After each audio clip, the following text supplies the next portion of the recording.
my in-laws, my husband passed away almost 8 years ago, are gaslighters, and I've always been. If they live in the same town, attend the same church, and I'm becoming aware of what that has been the case in our relationship, how much obligation do I have in that relationship, and what should it look like? I'll give you that one, Ryan. Hashtag bombshell. Yeah, Yes. it is very tough. And my thought would immediately to boundaries. And sometimes when you put boundaries in place, you feel like the bad guy. But the reality is that's not true.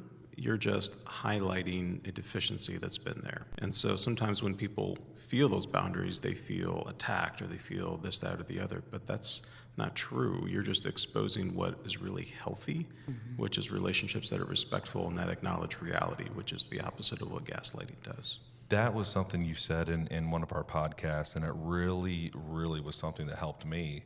Because I'm a people pleaser, I'm a peacemaker, and so I want to make sure at the expense of myself to make sure everything's okay. But when I set a boundary, understanding that the way they react to that is their responsibility and not mine, and it sets the truth of what the relationship has always been, anyways. Yeah.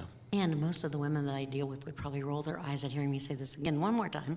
A boundary without a consequence is a suggestion. And they don't have to be punitive consequences, but it could be, if you continue to do this, I will no longer be in relationship with you, or I will no longer stay in this room with you where you speak to me like that. We have to have a consequence, otherwise the people that don't like boundaries are just going to shoot right past our boundaries. We feel helpless and usually pretty resentful.